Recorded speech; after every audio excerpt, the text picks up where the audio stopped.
Bonjour tout le monde. Donc, il y a plusieurs façons de faire ce numéro-là, mais voici ma proposition.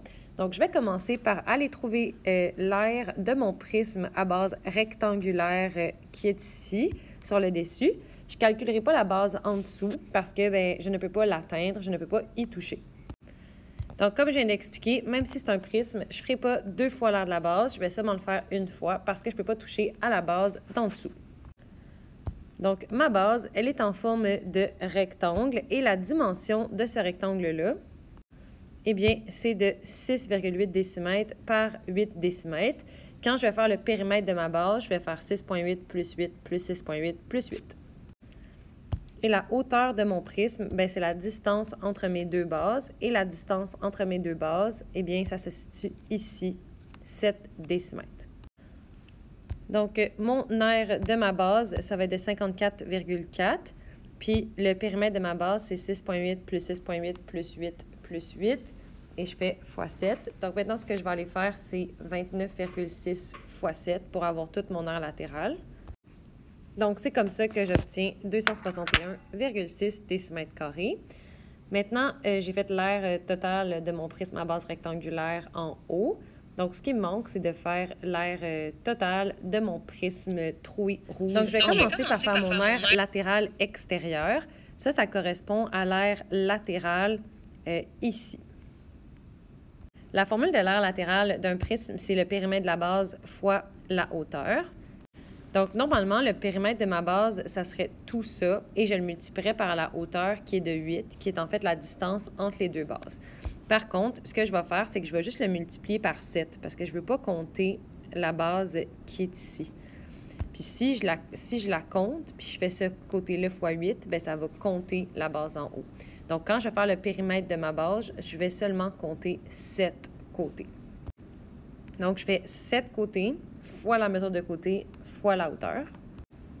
Donc, mon aire latérale extérieure, je l'ai calculé sans la face cachée. Et mon prisme à base rectangulaire, je l'ai calculé sans la base d'en bas. Maintenant, je vais aller calculer mon aire latérale intérieure. L'aire latérale intérieure, ça correspond aux rectangles qui sont situés à l'intérieur du prisme troué, donc les petits rectangles ici. La formule de l'aire latérale d'un prisme, c'est le périmètre de la base. Donc, cette fois-ci, ça va être le périmètre de ma base ici. Je vais compter les 8 côtés parce qu'il y a vraiment les 8 rectangles qu'on va pouvoir toucher, fois la hauteur. La hauteur, c'est la profondeur de notre prisme, donc ça va encore être de 8. Donc, j'ai fait 8 côtés qui mesuraient chacun 5,2 avec une hauteur de 8. Donc, j'ai maintenant mon aire latérale intérieure. Maintenant, ce qui me manque, c'est l'aire du contour ici que j'ai mis en jaune. Et ce petit contour-là, on l'a une fois en avant, mais aussi on l'a une fois à l'arrière. Et pour trouver l'aire de ce contour-là, ce qu'on va faire, c'est qu'on va trouver l'aire de tout le grand hexagone, le grand octogone au complet.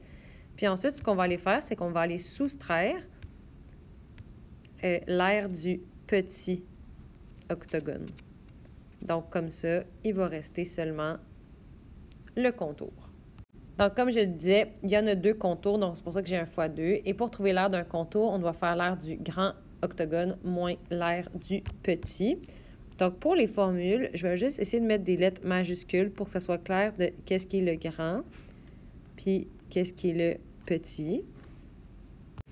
Donc, maintenant, puisque tout est divisé par 2, mais aussi multiplié par 2, on peut annuler ça. Donc, ce qu'on va faire, c'est le calcul en haut ici.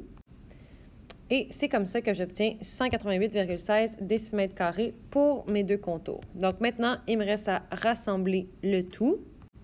Et c'est comme ça que j'obtiens 1163,36. Ça, dans le fond, c'est l'aire de mon prisme à base rectangulaire sans la base d'en bas. Ça, c'est mon aire latérale extérieure sans la partie en haut que je ne peux pas toucher. Ça, c'est mon aire latérale intérieure. Puis ça, c'est mes 2 contours.